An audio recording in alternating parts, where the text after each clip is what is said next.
Kini ang ABC Gym sa Orquita City nga natukod tungod sa asosasyon sa maong baryo during martial law. Kabalo ba mo, gihimo pa kining event place sa taga-Okpes kun Orquita Central Pilot School atong tuig 1994 paingon sa 2005.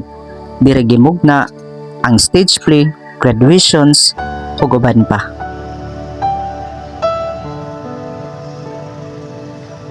Lisod naman balikan ang kagahapon pero kailangan na mag-adjust ug mosabay sa moderno nga panahon.